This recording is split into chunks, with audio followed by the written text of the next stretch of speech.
all across space,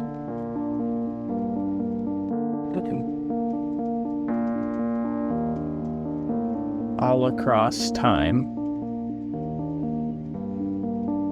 Mysteries that we can't understand. Dude, this is a fucking drone, bro. There's a whole fleet of them. Look on the SA. My gosh. They're all going against the wind. The wind's 120 knots from the west. Look at that thing, dude. Looking into the stories and those behind them. Welcome to UAP Insight Podcast.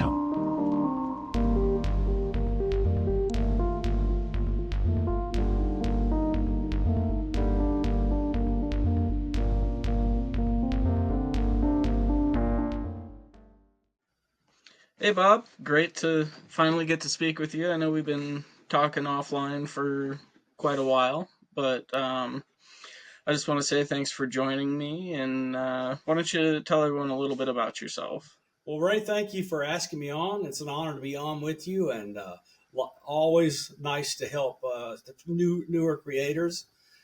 The older ones, at times they get a little stodgy, so it's good to work with young blood, and I'm not young. So anyway, Ray, I was born in 1954 in Lebanon, Tennessee, and near the end of my first year, I had cerebral encephalitis. My brain got infected, and I had 3 cardiac arrests, one of them lasting several minutes. So I had 3 NDEs before I was 1 year old. And the doctors were telling my parents that I would be dead or a vegetable if I survived. And it turned out to be neither. So within a week, I made this miraculous recovery according to the doctors. And shortly after that, we moved to Alabama, where my father joined his parents in running a furniture manufacturing company in Southwest Alabama, in Grove Hill, Alabama, which is the county seat of Clark County. So I grew up in rural areas in Tennessee and Alabama. And at the end of my high school, where it was clear all along I was going to be something technical, I went to Auburn University. But how did I get there?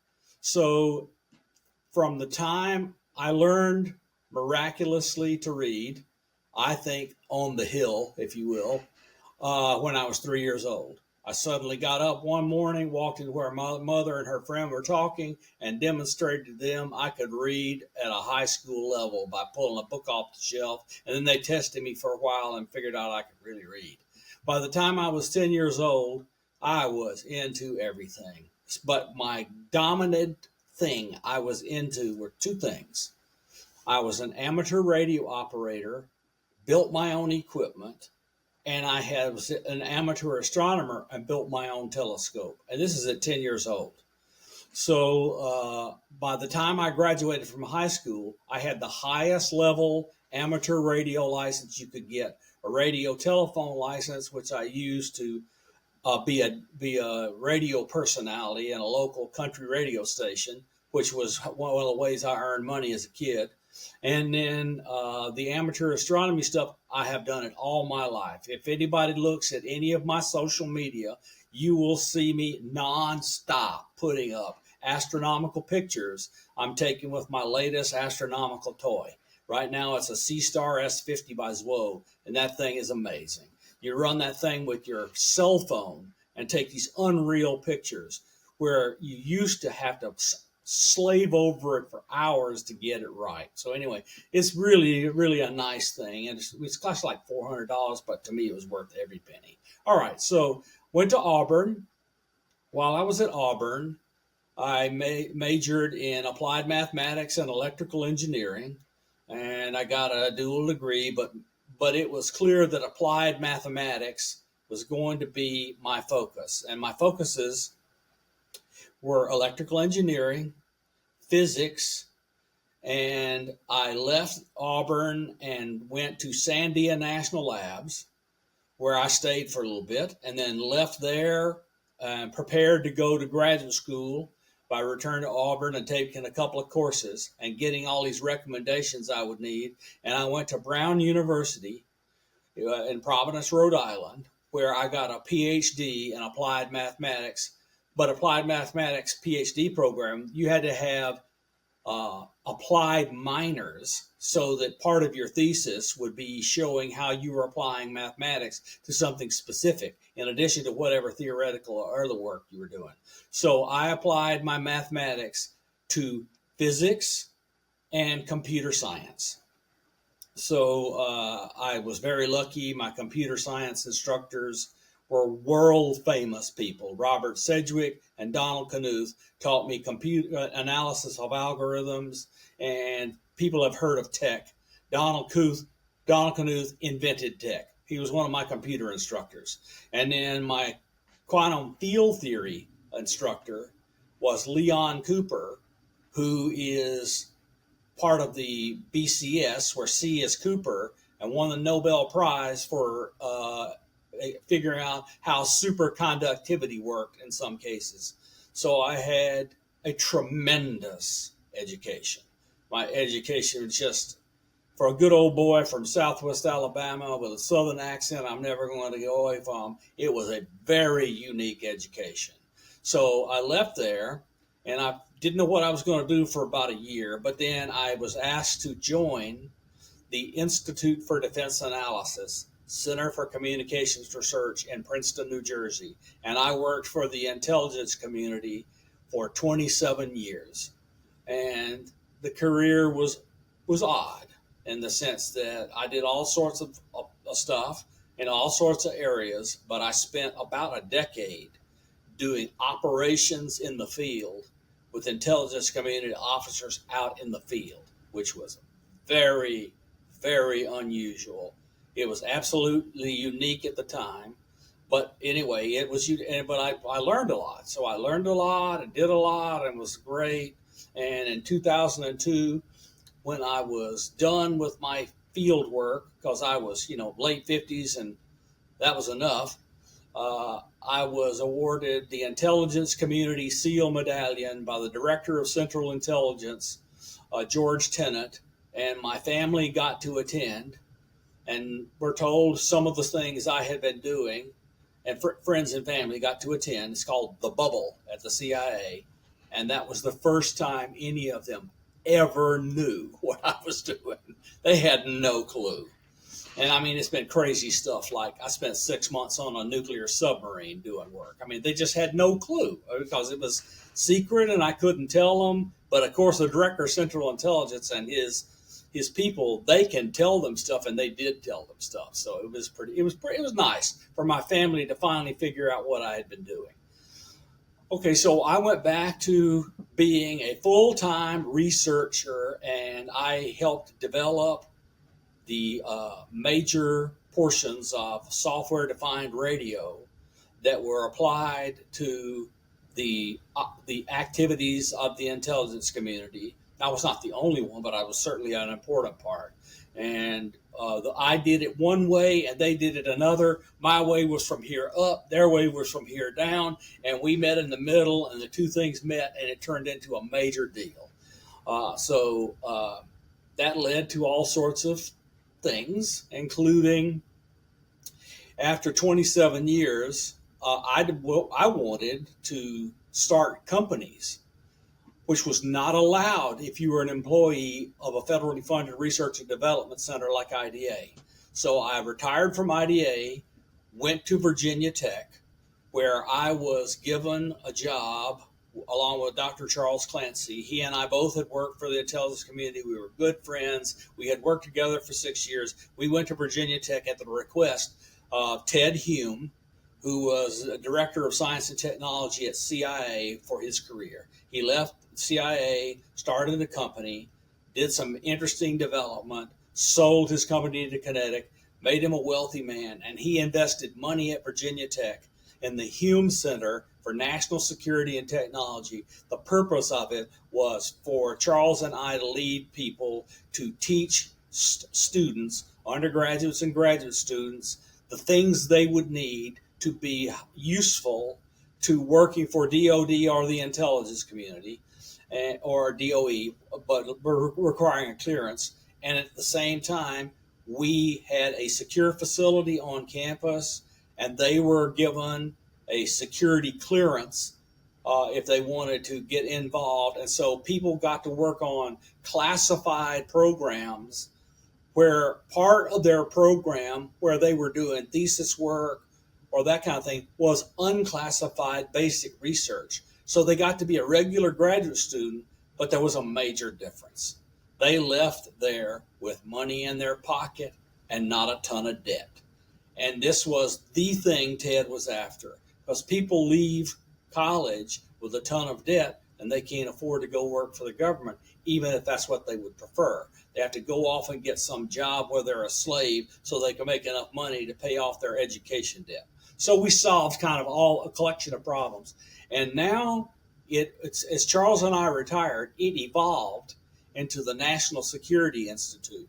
And it is the highest funded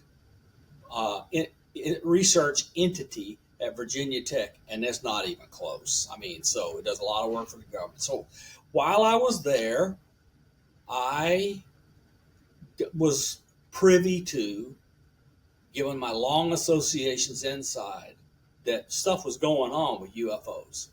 I would go visit people I knew, and they would show me pictures. I would go talk to people I would know, and they would tell me stories.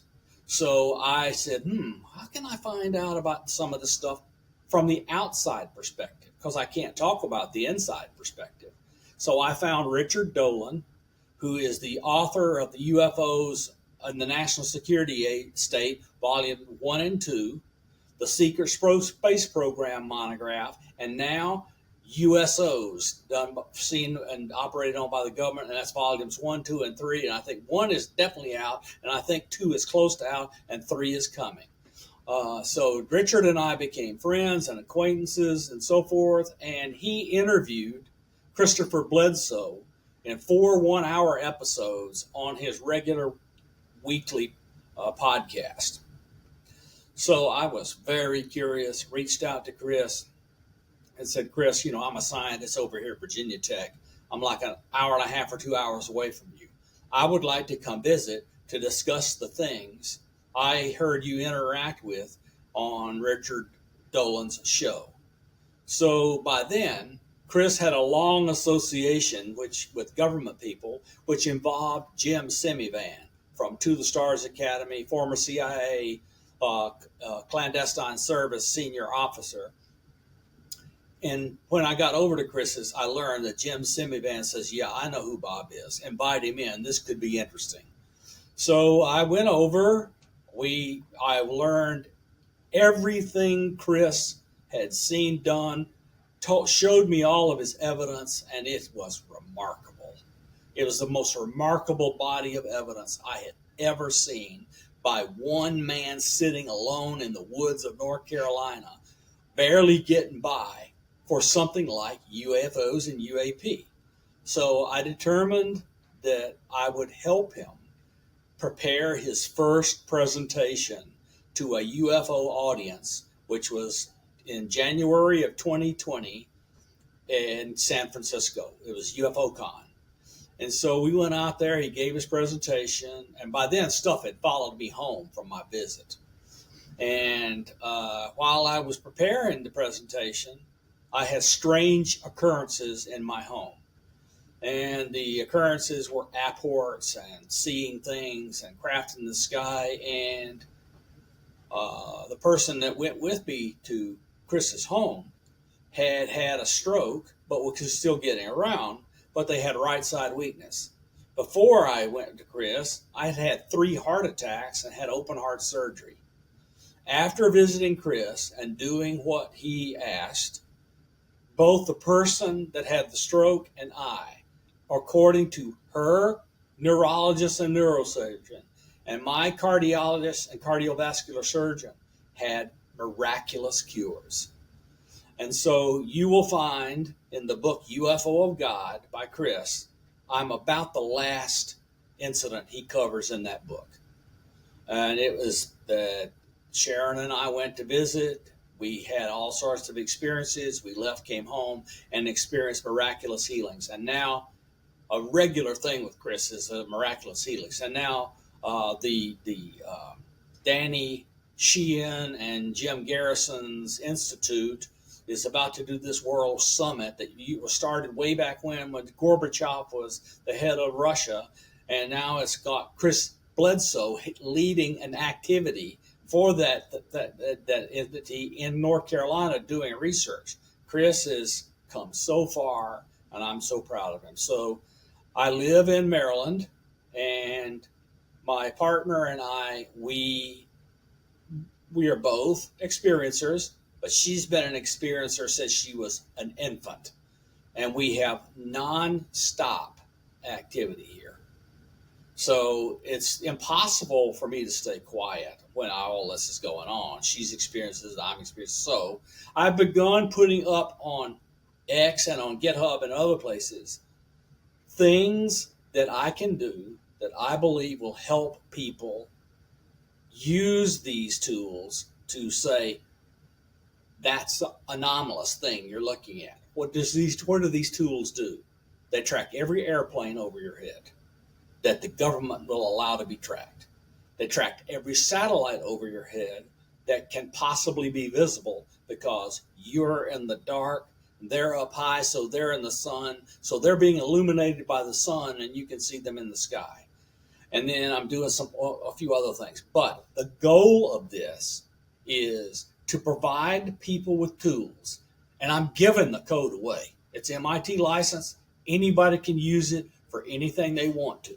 And I hope all sorts of folks wrap it up in things that people can use, augmented reality or whatever, so that they can look at an object in the sky and it will literally tell them real time whether it's an airplane or a satellite, so that they can not claim it is when it isn't. I mean, everyone has seen these Starlink trains and people thinking it's a UFO and it's not a UFO. People have seen flashes of satellites on the horizon, which happens when they're low on the horizon and they're still lit in the sun and you're in the dark. You see these flashes because the solar panels reflect the light like a mirror. Because most of the glass over the solar panels, and that glass is acting like a mirror, especially at low angle, which is called underneath the Bragg angle. So it's reflecting exactly like a mirror, and the sun is really bright, so you can see these things easily. So I'm trying to eliminate all of that from people's view. The last thing I'm doing, which is an activity I just started, but I'm well into it, is taking a piece of equipment called the Kraken SDR, and with it doing passive radar, so that if a thing is over your location, you can take this device and use it. You don't need a license for a transmitter because you're using somebody else's gift and using their signal, which bounces off the thing that's in the sky, comes to your receive system, and tracks it like a regular radar, range, Doppler, etc. So I'm a technologist, and what I'm trying to do is all that I can to make it easier to say to a debunker, I've covered everything you could possibly say to me, and you're wrong, and here's why. So, because I want people to able to, and I have somebody living within 20 miles of me in Kingston, Maryland. He's on X all the time, posting his videos. He has as much stuff going on in his sky as Chris Bledsoe does. So I have a local that I'm going to pal up with and test all this stuff to see what it needs to make it easy for him to use it. And then it's just going to go everywhere. I'm just constantly updating this stuff and making it easier to use. So Ray, I've led an interesting life, had an interesting experiences. I've been trained in remote viewing, and I worked in really, really high clearance situations for 27 years and had a ton of interesting things, but I never worked on, just let me make it clear, I never worked on the UFO legacy program or anything remotely resembling it while I was inside government. All of my knowledge came right after I left the government work. Awesome. Yeah. So I noticed your wording was very careful with the while you were inside the government in regards to the legacy program. How about since you've left government? Have you had any brushing up against it or any actual work with it that you're able to speak about? I am not had any work with the legacy programs or any of those that are doing reverse engineering. Now, let me amplify my remarks. I was given the opportunity many times before and after. I suspected what it was, and I said no. Do you regret that? I do not, because those people's lives are miserable. Is there any super familiar names out there currently that are, that you would suspect are in on this legacy program? The answer is yes, but the best I can do is a guess because what's called the bigot list is as classified as the program itself, and the bigot list is everyone who is cleared to be on the inside. The only ones that I think might be on the inside are the ones who have admitted they're on the inside. And we now know that Eric Davis and Hal Puthoff and those people have been right up next to it and on a bigot list that let them see aspects of the legacy program. Jason Sands is a friend of mine. He has openly declared that he was in the legacy program and involved in crash retrievals and saw craft, beings, and knows where a lot of stuff's going on, but he is retired and gone and out of it. He's moved away from any place like being involved with it. He is now dealing with kids, grandkids, and an aging parent. Jason Yeah, Sands was in the I legacy speak program. with him on a pretty regular basis. I would Jason, consider him a Jason and I, friend, and Jason and I are friends. Okay, so Jason, when he came out, had a lot of trouble, but then he came where I was and others, and I saw with my own eyes his ironclad verification proof that he was in the service. He was in service to who he said he was in service to. He was at the locations he said he was at the times of the incidents he reports. So I was not there. I can't say I saw a blue alien with him, but he was there when he says he saw a blue alien and was working on the Nellis test range. That's in his yeah, record. That's in his publicly available records. yeah, and I after I think I've been speaking to him for about a year and some change now, and every time his story has not changed one bit, and I can hear the truth in his heart as he speaks, Yeah, that he is speaking what he's had some happened. difficult moments because all of that stuff was traumatic, and he had post traumatic stress syndrome, and then he was persecuted after he got out, and now he's getting over that. He's living well, all the way away from all of that in a place where he can be grandpa. Yeah, which I think is, the most well deserved thing that he can have is the ability to have a family that he loves and cares about, and be able to spend time with the kids and the grandkids, and what time he has with everyone else in his life. Yeah, I feel brotherly or whatever you want towards him. So there you go.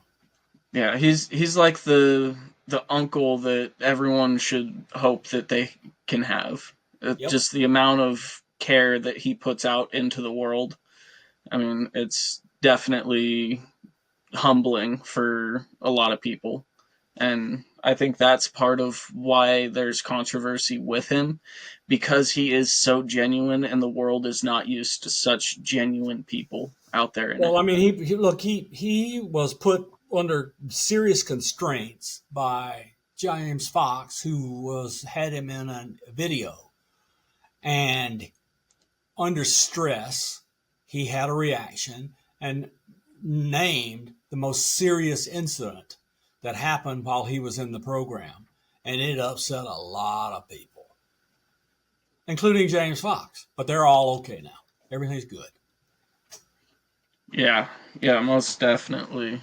So I want to go back to your time in the intelligence community, and just for everyone listening or watching, what is the highest clearance level that you had during your time? From the early 1980s until I retired, I was TS, Special Compartmented Information, TSSCI, and multiple compartments. I was at the top of the clearance heap for 3 decades.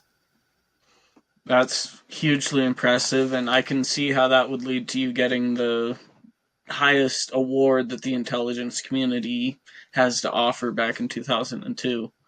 I Yep. mean, that's only a very small percentage of people have ever received that, and I don't think I've ever heard of another civilian like yourself getting that award.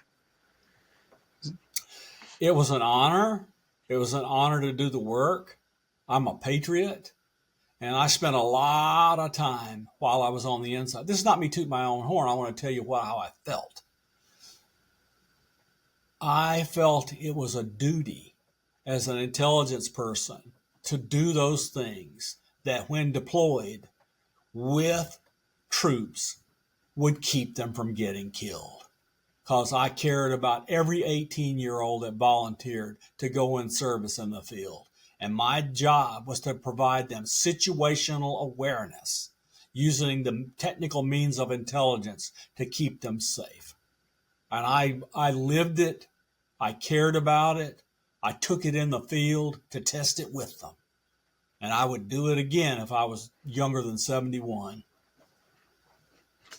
Well, for 71, you certainly got the heart of a teen. I mean, it's I have the drive. I got in rough health.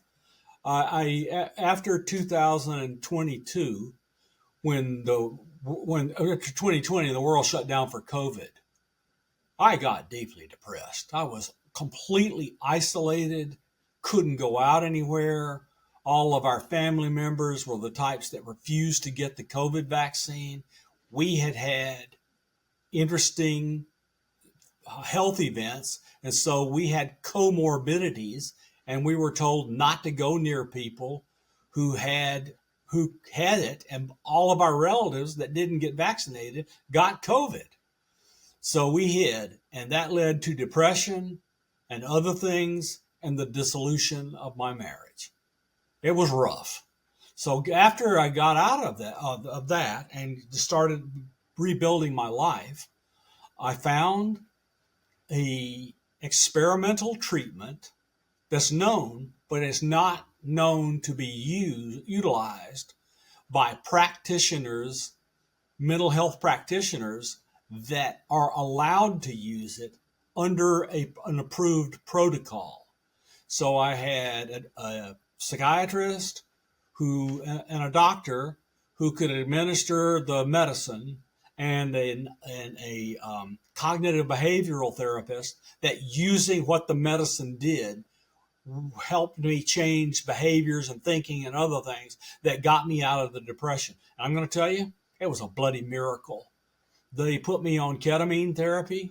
It was completely carefully done, totally supervised.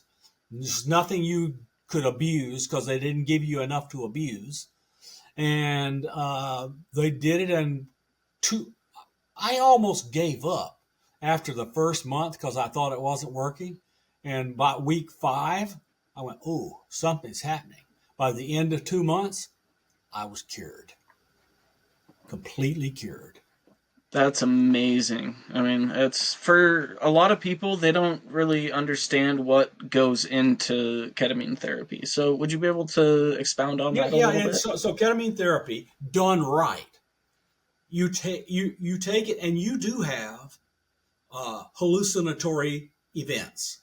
You see things, you hear things, but what ketamine does is it enables the neural pathways to go through um, rebuilding. So, in other words, the neuroplasticity of your brain is opened up, And while it's in a very neuroplastic state, the cognitive behavioral therapy, through repetition over and over and over, teaches you and your brain how to get out of it.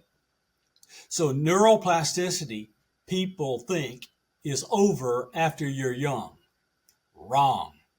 You learn, if you take up a new thing, like playing guitar, and over time and repetition, you get better at it, that's neuroplasticity working, even as an adult, even as an old person. But this ketamine therapy enhances the neuroplasticity, sustains it at a rate where a cognitive behavioral therapist can really make progress. And it's going to be useful for PTSD, depression, and other things like that, that are at times not amenable to all these pharmaceuticals. That's the first thing. The second thing, several months ago, I began doing deep dive using AI, video things on YouTube, etc., into health things, which where the person I was listening to was not trying to sell something. They were trying to tell you ideas without their hand out for cash. And so they were quoting scientific papers, and I read the scientific papers, and they utterly transformed how, when, and what I ate, and going to the doctor and having myself checked. I am completely off all pharmaceuticals and good health without them. We don't need them. That's incredible, and I mean, I'm so happy to hear that you've been able to move past, the pharmaceutical industry on your own terms. Well, they were trying to make sure you didn't have repeat bad incidents, but at the same time, they caused secondary incidents that ruined your health long term. So they prolonged your life to destroy it at the end.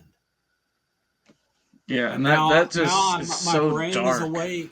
I'm happy to get up. I I sleep 8 solid hours, dream like I was a kid, don't get up in the middle of the night to do the things you normally have to get up in the middle of the night to do, because I understand the chemistry of my brain and sleep, and I know what it needs to work right. And I don't take melatonin or anything like that. I take a regular amino acid that you get all the time called glycine, and I take magnesium you need in order to make the glycine work. Get the idea? So these are all natural substances along with ashwagandha. And those three things together, I can stay awake for 30 minutes at most. And then I'm out for 8 hours dreaming like mad. And these dreams are quite lucid. That's awesome. So no psychedelics, just regular understanding of brain chemistry and how to get stuff beyond the blood-brain barrier safely with stuff your body needs anyway, and my body's repairing itself. I no longer have an aching joint. 6 months ago, I had trouble getting up off the couch because I had beginning sarcopenia. Now, I get up without an ache. I put on weight and lost fat, but the weight I put on is muscle. I got a long way to go in losing the visceral fat, but it is going quickly. And this is not taking a single drug. I'm not taking weird shots. I'm eating food. Yeah, that's how life is meant to be lived. It's you make sure that your body gets what it needs. As long as you're listening to your body, you'll know what it needs. I mean, you won't catch me eating Five Guys or McDonald's or Chick-fil-A because those things are not good. I won't eat them. But I'll eat chicken. I'll eat hamburger.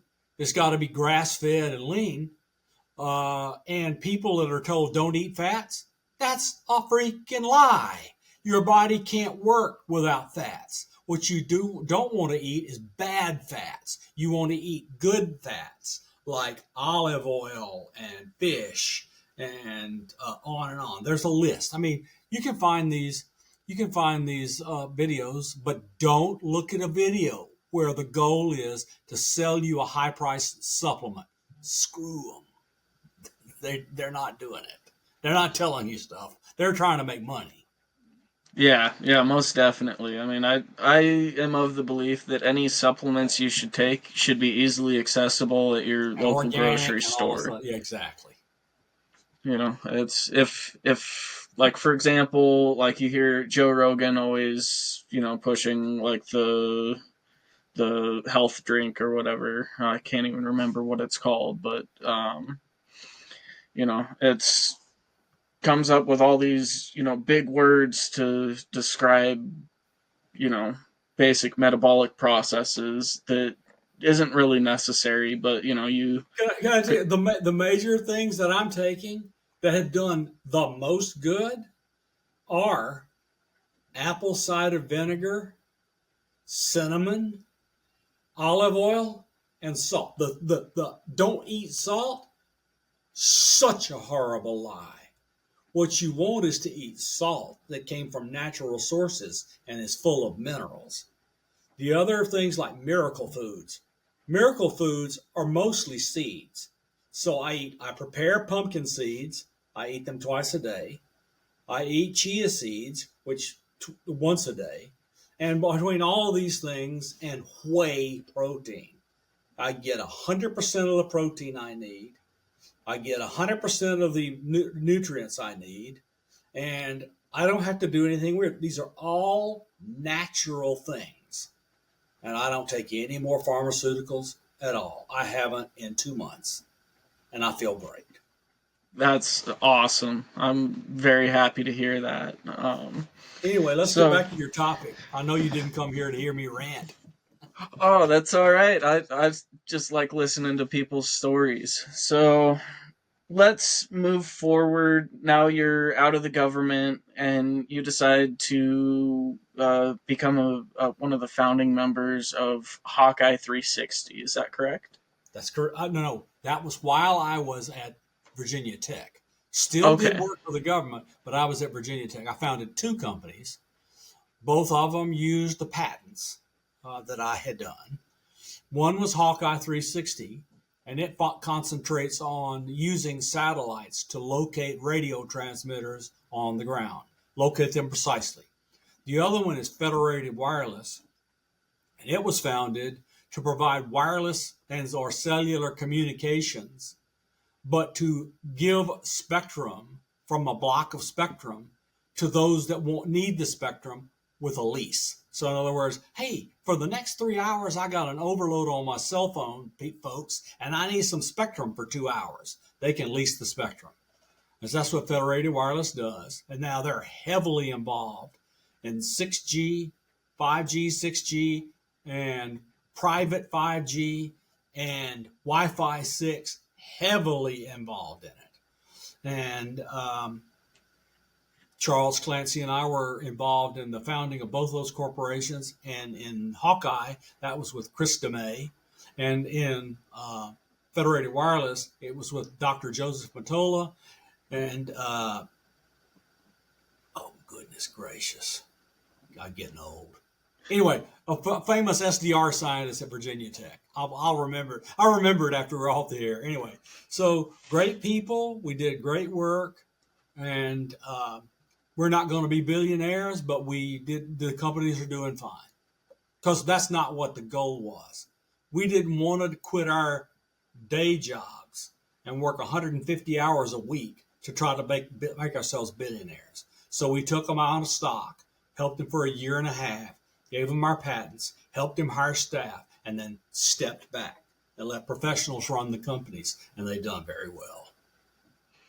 Yeah, I believe like Hawkeye 360, what was it, fall of last year, just launched a new generation of satellites for A bunch, and the National Reconnaissance Office has adopted them as to be part of the national constellation. And it's the first adoption of a commercial entity to be part of the national constellation where it's data as a service and not the satellite is owned by them. First one. that's awesome. I'm proud of making these kinds of advancements. I really am. So Well, I know. let me make clear. Yeah, go I ahead. have nothing to do now with the day-to-day operations of either company. That was the deal we made. And I think, once you help to get everything started, you should be able to step back and just watch your baby grow. Yep. You And I know, got you money. Don't I'm not lying saying I did it for free. I didn't. I got money, but I'll never be a billionaire from the nonstop churn of dollars that'll go through them. That people do these startups hoping to become billionaires. I did start these startups hoping to get some money to do the kind of things I wanted to do, retire, whatever, and help the country. yeah, which is so insanely important to make sure that, our country is able to stay at peace, stay out of, issues that are worldwide, which unfortunately. Well, we're in the world, so it's hard to stay out of issues. And I believe we've made a mistake staying on the sidelines of things and allow them to grow to a point where I don't see a way out of ugliness. I don't see a way out without getting involved. And Yeah. we can't allow bad countries to dissolve the markets and friends that we need to function in the world. We really are interconnected all over the world, and we shouldn't let that go by ignoring it and saying, hey, we don't care about you, we only care about us. That's a mistake, and we'll pay a price for it. Yeah, and that day is definitely coming. It's so close, Unfortunately. so close. But anyway, let's talking about Hawkeye 360. I know at one point you were on. I can't remember whose show you were on, but you were talking about your partner and her experiences, and how Hawkeye 360 could theoretically be used to tune I'm in sorry. So to an that's not implant. quite right, but it's close. I was on Jesse Michaels' show, and we did an interview, and I realized that the techniques I had developed were the same things the non-human intelligences on orbit could use, that same techniques, the same math, the same signal processing to track implants from on orbit. Do you think that sort of technology is currently in use? And if so, do you think that there's a way for us to be able to detect those signals and intercept them? Well, I have taken a tri-field meter, which has an RF setting, and detected my girlfriend's implants transmitting. If I could detect it with a cheap ghost meter, then I guarantee you these high tech deals with huge gains and processing gains and fancy signal processing, they can detect them as well. So, do you think that it would be possible for someone, such as myself, to be able to build equipment to detect like the wavelength of the signal being transmitted and try and extract information from that? Yes, I do. So there are devices which are cheap and easy. They're available from Amazon. They're called RTL SDRs, and they're USB plug-ins that you plug into the USB port on your computer, and they are radios, receive-only radios, and they can receive the signals of the type I'm talking about. And you can do a spectral analysis, look over the entire radio dial, and see the signals pop up on the radio dial. Have you personally experimented with this with your girlfriend to see what wavelength the signal is? I have, and so some of it's at 1.6 gigahertz, and some of it's at others. I can't. I have not taken the time to try to figure out exactly what the signaling is, because it hasn't happened that much lately. Because somehow I think they know I'm onto them, and it's not doing much. But I think what they do is wait till like we're both asleep and then do what they want to do. But she can tell if they really got them cranked up. She has headaches because it's right here. She has one there and one in her left leg. So Visible, when visible in airport monitors. oh, that's crazy. That's so when these implants are active, do you notice anything, or does she notice anything other than headaches? Like, is there increased like thermal energy in the area of the implant, or She has pain and stuff like that, but not major. I mean, what we have. Look, let me. People want to. Why wouldn't I look? Well, I got to tell you, we have so much activity. It's hard to figure out what to do.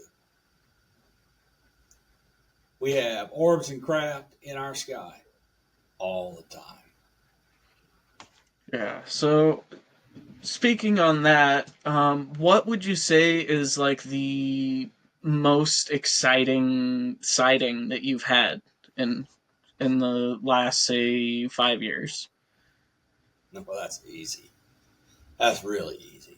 So first, that encompasses the era when I went to Chris Bledsoe and saw two 40-foot orbs in his yard that nobody's going to mistake for anything except something weird. Okay, that was the beginning. Then I went home and saw orbs and other things and had craft things in my yard and whatever. It was pretty amazing. I got a lot of stuff on video, and then I moved up here to Maryland, moved in with Lala, and then we began having experiences. First, they were internal to the house, and I thought they were ghosts. And we got put up a security camera in the house, hoping to catch something. And the security camera was triggered in the middle of the night when something walked by it, hearing it flip on the light. So it went from night mode to day mode.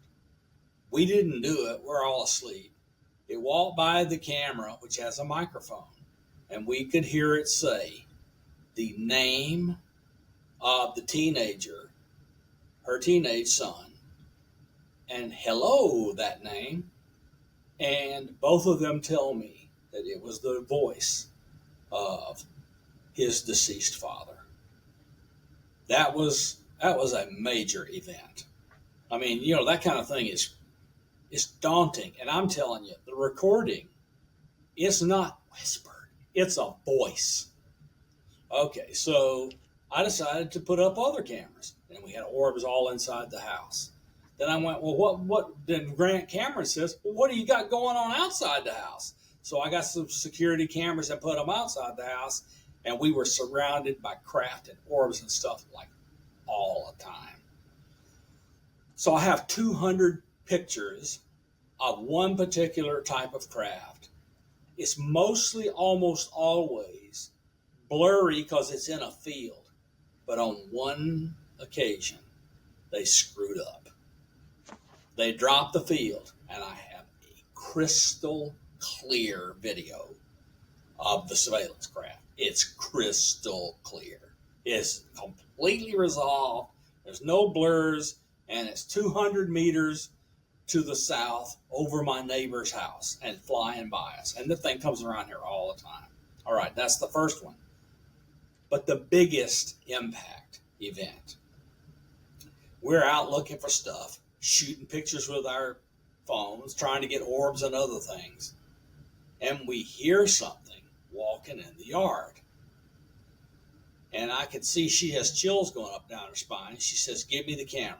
So I handed her my $4,500 camera rig, a Canon EOS and a big huge lens. And she takes it and it does click. And in this picture, in what looks like blue fog, smoke, was the head, bulbous head of a gray alien entity with great big eyes, little tiny nose, mouth and chin, and a bulbous head.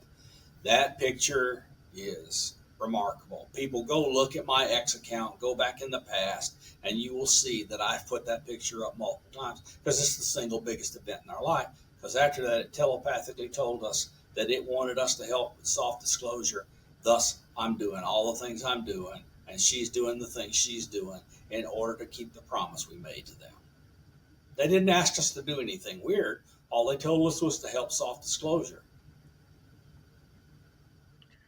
That is an incredible story, It's and I amazing. just, I mean, I don't even yeah, care if people believe it. I don't even care if people believe it. I'm telling you what happened, and it impacted our life because we changed our behavior. yeah. I mean, I don't think you have any reason to lie about such a thing because, I mean, you're not trying to make money off of it. You're just trying to share your experience, Yep. And which I'm giving away all is, this code that I could easily make money on. yeah. And I mean, I've seen some of the things that you've been doing with the code and, the aircraft tracking program, and, it's going to inspire a new generation of people, especially in the world of AI, to be able to take that as a good solid base and turn it into something that anyone can use. We can put it on Yep. cell phones. We Yep. can just, mount Which is what I sensors want. on the corner of I'm your giving it away. houses. I want people to use it. It's an MIT license, and that means anybody can take it and do whatever they want with it. The only caveat is that to say where they got it. Which, I mean, just to be able to say, hey, I'm using this awesome program that Science Bob made, like, it doesn't get much better than that. I mean, Yep. I said so I don't want to get paid. I don't want to have to do a ton of stuff. I'm happy to give it as is, which is what the MIT license is, freely after I beat the crap out of it and give test code so they can test all the pieces and put it up so they can use it. And I want them to use it to their heart's content. And if they gripe about things, I'll see about fixing it. yeah, I think that's beautiful that you're doing that just to help humanity advance. I mean, Well, I that's think we're moving towards something. We're moving towards something, and I think this something is an awakening, probably following really upheaval where awakening is needed. I've seen now multiple pieces of evidence that we have since the Middle Ages completely denied the nature and abilities that are our consciousness. So Dr. Dean Radin is a very well-known guy in doing work on psi from a strictly scientific point of view, where he's deeply careful with experimental protocols. And what he did was an analysis of races of people on Earth who had psi abilities and the rate at which they had psi abilities. And he found out something amazing. People that come from Europe and into the United States, that's mostly what came here and founded it. They have a deficit of psi abilities, completely traceable to the Inquisition, burning anyone who had abilities at the stake and wiping the genetics out of our history. wow. Yeah. What? So let me say this. Let me say something else. Diversity and mixing of populations, that is the lifeblood of evolution. And we can regain those abilities by not caring who people marry or who they love. I think that's a beautiful, beautiful message. I mean, we're all part of the same human experience. But So it's why people from what we would call third world countries have these experiences and we don't have them, so we claim they're crazy. They're having the experiences because they didn't have a whole population that had the abilities killed by the Catholic Church. yeah, I think the whole idea behind the Inquisition, was definitely to try and suppress a large amount of information and, even as you're saying, psi abilities Well, in they thought it order was the to devil. control. They thought it was devils and demons taking over people.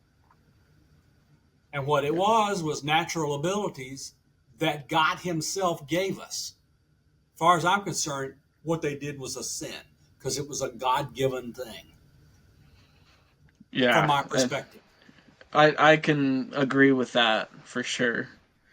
So, moving forward, where do you kind of see yourself in 5-10 years with your projects working towards promoting a disclosure? So so I have technical work that I'm doing now using my ongoing but good to go clearance for doing work for the government that's sensor based. I'm not doing anything in the field anymore, but I'm doing sensor development for the government. This helps them do the things they need to do. That's number one. Number two, I've made associations with a number of really, really brilliant people who have asked me to participate in the things they are doing. So I was asked to be on the science advisory board for Skywatcher LLC, and I don't feel that I have been utilized enough or effectively. That's that's their choice. That's whatever the reason is. It is what it is. And clearly, things are going on inside Skywatcher that are not great. I don't have any inside information to divulge. It's just that Skywatcher has really good people in it, and I hope they get their act together and we continue doing stuff. Outside of that, what am I allowed to say? I have developed a working relationship with Dr. Julia Mossbridge, and we are scheduled to do interesting work together in the coming 2 years. Julia is a consciousness scientist, well known to the people at the Noetics Institute, including Dr. Dean Radin and others, regularly working with Kai and others, doing the work of seeing these neurodivergence children who have telepathic abilities, like she details in the telepathy tapes. And she has an interesting thing she plans to do that involves science and other people like her. And I'm not going to divulge the client, the people who are involved, but one of them is a physicist that is known to absolutely everyone and me as the scientific people involved right now outside of Julie. So I think it's going to be something wonderful.